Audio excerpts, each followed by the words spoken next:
The violence on women and children right now is running rampant throughout the United States. It seems like there has to be a line crossed before help is administered. You're damned if you stay and you're damned if you go. When you see red flags or you hear that little voice inside, like, you need to heed, like, listen to it. Are we living in a country that doesn't value women? Yeah, I mean, I'm sure some women stay because they don't know that leaving is an option, or they stay because of their children. There's so many different types of abuse. It doesn't change. If he's put his hand on you once, he's going to put his hands on you again.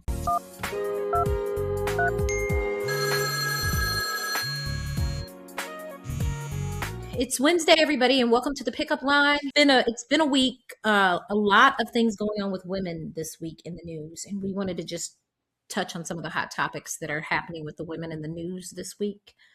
And follow up on the stories that we talked about maybe a week or so ago about the woman who was in the Bahamas with her husband. Okay. Yes, and it's still being investigated, and that her best friend is not letting up, which I love that she's making sure that holding people accountable, and you do have to do that. And then the other one, the social media influencer, Janea, I'm sorry, first name is, oh gosh, I'm drawing a blank on her name. I have it right here though. And we also want to talk about the Fairfax family in Virginia.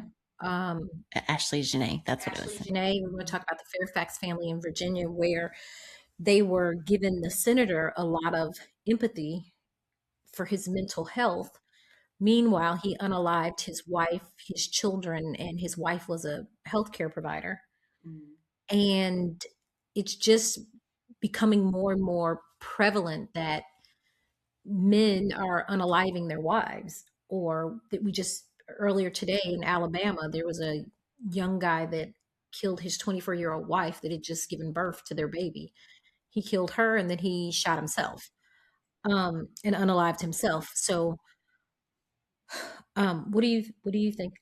It makes me so angry when people who are shooters, or school shootings, or like instances like this where the person commits the crime and then they turn it on themselves. Well, because that's a cowardly way. It's like, you need to be held accountable for what you did. Well, the man that killed his 8 children, unfortunately, he didn't kill himself. Like, I would have thought for sure he would have killed himself, but he didn't. He carjacked somebody, kept going, and the police unalived him. Like, I think it's a shame, because at some point, just leave. I mean, and whatever this domestic violence streak that is in men, which I think that it's been there for a long time. I think because back in the day, we used to hide that. People would hide the fact that they were getting whatever type of abuse it was, whether it was mentally, verbally, financially, physically, emotionally. I think that people would hide it back in the day. Maybe they thought they were protecting their partner, or they were protecting their house or their kids or their peace, or I don't know. But it's getting to the point where, you just can't throw your wife off of the boat if that's what happened. You can't just go kill your whole family because you snapped and you didn't want to get a divorce. I mean, it's definitely a deeper conversation because whatever is happening with them. But let me read this. This is from Essence. And it says, let's be clear. Violence against Black women has no excuse or justification, regardless of circumstance. We must reject any impulse to rationalize men's violence, whether by blaming women or softening the image of the aggressor. Femicide takes many forms, including murder rooted in intimate partner violence. A 2024 study found that over 55% of female homicide victims in the U.S. are killed by a current or former partner, with Black women disproportionately impacted. Instead of redirecting blame onto women or surrounding factors, men must hold themselves and each other accountable. That means confronting and dismantling the violent misogyny that has taken too many Black women's lives this year alone. All women, but for sure, Black women are, as the article says, disproportionately impacted by this. And I think it is important for men to hold each other accountable and let them know, like, how to treat, themselves, and how to treat the people around them, treat people that they love, one of the men said he was asked like why. I have to see which one it was. He was asked like why he did that, and he said he just couldn't take it anymore. It was a woman who was the vice senator. Um, I'm sorry, vice mayor of Coral Springs, Florida. And when he was asked why he did it, he said couldn't take it anymore. Couldn't take what? I have no idea. I mean, couldn't take what? Like like you wanted out so bad that you'd unalive them instead of just walking away. Um, and I understand that domestic violence can happen on both parts. I mean, look at Laci Peterson back in 2002 when she was unalived, and that was such a big story. You know, the violence on women and children right now is running rampant throughout the United States. It's almost like, I don't want to say the word omen, but it's almost like extremely bad karma or spirit or choices. And I do believe that mental health has a lot to do with it. However, we're not going to help it if we keep cutting mental health funds. Like, that's not going to help us if we're taking all the money out of trying to figure out why mental health is mental health. If we're cutting those funds nationally, like, it's just only going to get worse. Right. Like, it's only going to get worse. And I just feel like at some point, I'm sure, I don't know if any of these women have reached out before. I know that the woman that was found in the Bahamas, and this goes for black or white. Absolutely. It doesn't matter. This is not a race thing. In the African American community, but this goes for all women. If you are in a relationship that is violent, or somebody is beating you down mentally, or you feel like you are being abused in some way, and your abuser is never going to say, "Oh, I'm abusing you," right? They're never going to say that. If you're in a relationship like that and you're seeking help and you continue to seek help and nobody helps you, and then finally at a point where you get to the point where you're like, okay, I'm leaving, I got to just do something. You're damned if you stay and you're damned if you go. Yeah. Right? In these situations, you're damned if you do and you're damned if you don't. I mean, we know that, I believe it was the senator in Virginia, we know that he had issues. We know that he had issues, but we don't need to have empathy for making the choices that he made. We can't have empathy on a person that chooses not to get help, that chooses to snap and go out of control and unalive somebody. If you feel like that you're on the verge of doing something like that, go check yourself in somewhere. You're right. It seems like everything there has to be a line crossed before help is administered. You know, like the same thing with, like I feel this way about our healthcare system. You know, it's like something has to be wrong or something has to have happened before an intervention occurs. You know, it's like even like restraining orders. I don't know the rules on it, but it's like something has to happen before you can't say he threatened me or, you know, I don't think you can, and then get a restraining order. Like something has to happen. And look at the different types of abuse, because men are abused just like women are abused. Sure. Right? I mean, men can be mentally abused just like women can be mentally abused. But you think about the different types of abuse, and you think about all the things that you put up with, right? And you think about the times where you didn't even realize it was abuse. Like some of these people like have been in marriages for so long. Like if you have 8 children, you snapped that bad, there were signs on the wall. And I'm sure that, you know, God bless their whole family. I'm sure that mother saw the signs. Yeah, I mean, that's why several episodes ago we talked about red flags.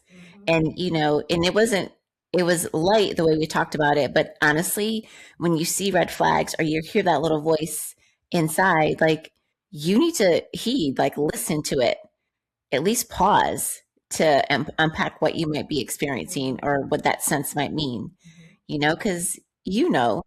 I was watching Charlize Theron on a podcast, and she was talking about the day her mother unalived her father. And it was because they had been through so much abuse with this man. And she said it was just something about that day. He was just over the edge, and he was mad at her, the child. And the mom was just like, this isn't, this is not going to happen. And he was banging at the door and shooting at the door. And when she shot through the door, unfortunately, she unalived him. And can you imagine the trauma that Charlize Theron has been living with her whole life? A mother protecting her child and costing her father's life, but just having memories of the traumatic things that her father has done to her, and then the closure was unfortunately a life loss. Yeah. And you think of these things and you think, you know what? Abuse is not good in any way. If you are a young teenager and you're dealing with a boyfriend that's putting you through abuse or verbally abusing you, sexually abusing you, doing anything that he's doing to you, you have to pull yourself out of that and go talk to somebody. Or friends that are bullying you. Yes. That You too. have to go talk to somebody. If you are a woman in a marriage or in a relationship and you're experiencing some type of abuse, you've got to go talk to somebody. I was looking at the Hooker story, and one of the things that stood out to me the most is they said, ask the best friend. Ask the best friend. That woman's best friend has been like a lifeline. She is down there trying to find out what happened. Right. What went on. Because she knows something's not right. She just has that, again, that sense. There's their flag, like something is not right here. And she's following it. Yes. I mean, it's just, it's almost like you can kind of feel the energy in the air. You can kind of feel like, if you're working with somebody and they're not having a good day and something's going on and they're not quite feeling like themselves, ask the question. Is everything okay? Are you okay? And a lot of people don't want to talk about it. It's like because of embarrassment. It could be so many different reasons why they don't want to, express what's going on in their house. Because back when we were kids, it was, what goes on in my house stays in my house. But that's not okay now. Yeah, I mean, I'm sure some women stay because they don't know that leaving is an option, or they stay because of their children, or they stay because of their finances. Right, like not an option. Yeah, because their finances, and they tolerate it, and it becomes a way of life, and it's trauma. But I feel like at some point, financially or not, you get into a breaking point where you're like, I'm done. Absolutely. I don't care if it's the money. I don't care if it's a house. You can only have so many cars, carry so many bags, do so much stuff. And as a human being, you can only be beaten down so much. Our spirits weren't meant to do this. We weren't meant to hurt each other. I think that God ultimately wanted us to love one another. That's what it says. That's what the Bible says. To love one another. So it's okay. It's like it's okay to cry out for help. But I mean, we could talk about crying out for help, and then we have a whole list of victims in the Epstein files that have cried for help and still haven't gotten help. Right? So we're not going to forget the files. It's a cult. It's a culture. It feels like it's a culture against women and children. That's what it feels like right now in a lot of ways. And not trying to be doom and gloom. It's just when you see, you just like historically women and children, it's just like you would think that we'd be taken care of, because that's kind of what it should be. But then we're seeing the other side of it. Like we're seeing the other side of it where, our words are kind of brushed under the rug, or if something happens to us, it's like, well, what did you do? What did you do that he would hit you? What did you do that he would speak to you that way? Or the same with children. Also, I want to put this out there. Are we living in a country that doesn't value women? Are we living in a country that doesn't put worth on a woman's life, or value on a woman's raising kids, or value on women that are teaching schools, or value on women who are mothers and wives and your mate? Are we living in a country where we have just decided we're going to just devalue that? I mean, that's just real talk. Yeah, there's so many layers to it, because I keep going back to that video you showed me where the woman has like the bricks falling on her, and it's like labeled, child and home and laundry or whatever the ones, and then the man in front has work, like he's just carrying work. And then you see social media posts where the woman has the whole house on her back with all the kids in there and all the things, and then there's money flying in the wind, and then the money goes to the husband and the new wife. Oh. And it's like, come on now. Come on. If you do get divorced and divorce happens, make peace. Make peace with the spouse, because the spouse is still the mother of your children if you have children. Make peace. If you're at a point where you can't live with somebody and you're like, I just can't take it anymore, leave. We said that about Jada Pinkett. Right. She's Just like, leave. there's nothing Will could do to make me love him. Well, leave. That feels like Before abuse you- too. Like that feels like, the woman abusing the man. yeah, I mean, And I've heard stories, oh, he's gay or what. So what? So whatever he is, whatever she is, it doesn't matter what you are. If you are constantly beating this man down mentally, and he's trying to like prove his love to you by slapping Chris Rock. I think honestly, if I were to say it, just because I know who I am as a person, I'd rather you just come up to me and just go ahead straight punch me than just be mean to me. Don't be mean and degrade me, because I'm gonna heal from the bruise on my face, or I'm gonna hit your ass back. But when you say the words, that's like a double-edged sword. They stay. They stay. Yeah, they get planted. And they sting. And if you're at a point where you like feel like you're closed in or backed into a corner, even hit dogs are gonna holler.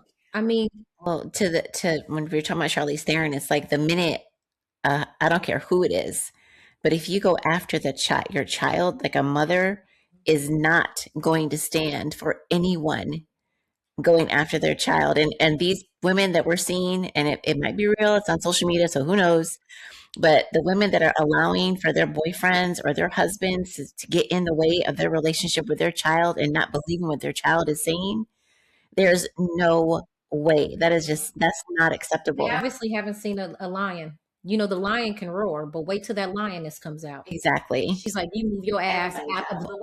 Everybody. Everyone. Because it's nothing that I would not do to protect my children. That's right. There is nothing that I will not do to make sure they're safe and in a non-abusive relationship. I mean, you can Google the signs. You can Google signs of abuse. You can Google signs of people that are living in confinement and abuse. And again, we're not talking about just somebody punching you. Somebody could be talking to you foul. Somebody could be emotionally abusing you, coming in and out. Somebody could just be breaking you down. Yeah, hold on. I think we need to like talk a little bit about that though, because I think that's something I keep seeing too, is like a man, and it could be a woman too, but we're women, so we date men, so this is our experience. But a man that comes in and out and is inconsistent, that also is not okay. That is a red flag. And then they play mind games with you, and make you feel like it's your self-esteem or it's something you're doing wrong. And that is why I'm saying there's so many different types of abuse. And finally, when a person gets tired, like even a hit dog, a holla, I've said that twice, but when a person is just at the point where they can't take anymore, then you mad that you got left? Like, you're mad I left? You mad that we gone? You mad that your wife is not gonna sit here and let you punk her no more? You're mad that we got sick and tired of being sick and tired, and it's a wrap. So you big mad. You big mad. Like, right? You so mad. You be like, you mad, I'm mad, we all mad. You mad, I'm mad, we all fucking mad. Like, what? I mean, and it's the truth. Shit, then everybody leaving mad. The kids is mad now because just make a decision. Leave. But just remember, when you do leave, that you still have children over here. Remember, when you do make that decision to go somewhere else or do something else, you can't leave forever. Well, you can leave me, but you can't leave them. Assuming they're mentally stable, unlike the men we're talking about that have, unalived their wives, they don't need to be around their children. It's important to know that, that it's okay to keep your kids away in situations like that, and you as the mom, as a lioness, I have the right to decide whether or not my kids can be around someone, and if I think that they're mentally stable to be around my kids, or if they're mentally stable to make the right decisions of who they're going to have my kids around, I will make that decision. How many times have I told you, ain't nobody coming up here and meeting my kids? No. If you've met my kids and you were in a relationship with me, you had to have known me and my family for a whole long time, because my kids are waking up to nobody. That's right. My son is not waking up to no grown man scratching on his shit, and my daughters are damn sure not waking up to that. I'm not having that. But that goes back to say, women, you have to, when I think it was the woman who was in the Bahamas, I think Hooker, I can't remember her first name again, and I apologize for that. Her mother put out pictures where she had bruises all over her back. Oh, I didn't know that. Mm-hmm. Oh, wow. She had bruises on her back. I mean, even when you're in a relationship, you want to forgive the person and think they're the best of the person and try to find I'm going to change. I'm going to change. I'm not going to do it again. We see it in movies all the time, right? I'm not going to do it again. I'm not going to do it. I'm not going to say that again. I'm not going to do that again. And you turn around and do it again. Right. And that's when you say, well, you go and you fix that. And when it's fixed, then we might be able to have a conversation. You're saying that nice. I'm talking about get your ass out. Well, like let's end this. Like let's end this. Like let's end this. It doesn't change, ladies. It doesn't change. If he's put his hand on you once, he's going to put his hands on you again. And if he's withholding funds, and if he's telling you, if he's trying to control you, which is another form of abuse, that control is something else. They want all the power. That's narcissism. And if you're in a relationship with a narcissist, that's a whole nother show. Like that's a whole nother unbearable. They make you think you're crazy. Yeah. We've got to get a hold to this abuse of women and children in this country. And I know other countries are horrible too. Like, right? I'm not saying, people in other countries don't abuse you, but. Well, there are other countries where women don't have any rights at all, still to this day in 2026. And we're still fighting for ours. And we are still fighting for ours. And as Black women, we are fighting hard. Yeah. We are fighting hard. And the fight's not over. Because unfortunately, you marry somebody, you say, I do. Just like Ashley Janea. I'm in this relationship with this great man. I'm on this amazing trip. I'm leaving with him. We're getting engaged, all these wonderful things. When you do that, and she didn't come home. You didn't even have enough common courtesy to tell her parents.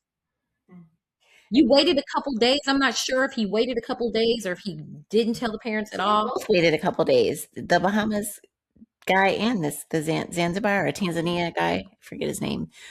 I think part of it too, and I could be off base, but I'm going to say this. I think sometimes people in general, we get so caught up in, if I leave, what will people think? Like maybe she saw signs while they were dating that he wasn't going to be the best person for her to marry. Maybe he showed her signs, but because she was such in the public eye, like she was concerned about what people would think if, and it's not that bad, so I can kind of handle it, like justifying it, like the story we tell ourselves. But again, if you see warning signs and the signs are of abuse, and it's like always beating you down mentally, always talking to you crazy verbally, always like maybe that first let me, whatever, that first accidentally. Or the word, like the first way to talk to you kind of crazy first. And then that's a red flag. That is a no-no. But I think some people that they just, like I was saying, just get so caught up in like what other people will think that they are scared to leave or they're afraid of the perception. I think it's so courageous, and more women and men probably should be like this, is like, you're engaged to someone and you're seeing these red flags. Maybe they do snatch you up or say something to you that's really, and break it off. Like have the courage to break it off. Last week when we saw a picture of a woman that's a friend of yours. And she was like, this is what divorce looked like then. And this is what post-divorce looks like now. And I'm happy. And we don't know what happened in that story, right? It's not for us to judge, but you got to know when a situation is not for you. Right. It's okay to leave it. Yes. It's okay to leave it. Especially when it's abusive. And if you don't trust somebody, trust God. Right? I mean, I've been doing it my whole life. Like, just trust God. He will make a way out of no way. He will make sure that you have what you need. It's not, I mean, I'm not saying it's going to be easy, but I'm saying, have a friend or somebody you can confide in and talk to. And definitely don't go fucking out of the country. Like, I mean, that's like going out of the country, knowing that the relationship is already, turbulent. Nobody wins. Yeah, it's not worth it. No. And if you know of somebody that is getting abused, call a hotline anonymously. Let them know. Like, let them know. I mean, look at Imperfect Women. It's the best show on TV right now. It is the best show on TV right now. Situation. That's a really tough situation to be in. Like thinking about Hooker's best friend, like to know, or her mom, to know that she was in an abusive relationship and there's really nothing to do. Like you can't make her leave. You can't make your friend leave. And this is the end result. And this is the end result. Yeah. I mean, there has to be stricter laws on the crimes against women and children. It has to be stricter laws. Yes. It's not okay. It's not okay to abuse children. It's not okay to abuse women. It's not okay to be walking your dog in the park and you get unalived. Like, that's not okay. And then when all the women are running around packing, like, what? Everybody gonna be mad. Or a woman defends herself. It becomes self-defense, like in Charlize Theron's mother's case. Yeah. Like, it's like damned if you do, damned if you don't, in a sense, right? In some situations. It is damned if you do, damned if you don't. What happens if I stay? What happens if I go? I mean, or if I do nothing, nothing to protect myself. That's the wife in Fairfax, Virginia. She was probably like, she's called, she tried to get help. They showed his cigarette butts laying all over the ground. She's a doctor. She has sense. Like, she's no dummy. But she was damned if she do and damned if she don't. And I think when she made it a point that she was going to go, it was too late. And what makes you think you just going to keep abusing me and I'm not going to go? Yeah, I mean, you hear stories about men just like fighting when the woman tries to leave, like fighting her not to leave and or accusing her of being a liar, or saying that she's cheating on him, right, or saying that something happened with the kids. It's like, what makes you think a woman is going to stay there forever? This is in 1902. Women can make their own money and make their own choices and do their own things. I mean, I know what we do know is like we have the one person that we have control over is ourselves. Correct. So if we're in a situation that is detrimental to our lives or the lives of our children, we have to leave. If we see any red flags, like we need to leave. We need to pack it up. We need to give that person space, let them spin while you move on out, because it's not worth it. It's not. No. It's not. It's not. It isn't. Yeah. I mean, and for you to have the excuse that I can't take it, shit, we can't take it every day and we still here. Oh my God, if we shot somebody every time we couldn't take something. What? Can you imagine? Oh my goodness. Can you imagine? Because to me, an abuser or somebody that is abusive like that is just a big ass bully, a bully. And generally, which is what surprised me with the man with the 8 kids, is you should have just killed your damn self. Like, did you honestly think you was going to get in the car and keep going and you was going to get away? Like, I can't even. Just control who you can control, and that's you. We need more strenuous laws on people that abuse women and kids. Yeah. But if you guys know somebody that is in an abusive relationship, or a kid that is in an abusive relationship with their families or anything, please call a hotline. Please get the help that you need. I mean, women, protect one another, protect your children. Let's like get rid of this. Is it a pandemic? What's happening right now? What's going on? Like, what's an epidemic? Yeah, it's an epidemic. It's like, let's be there for each other. Yeah, let's work it out.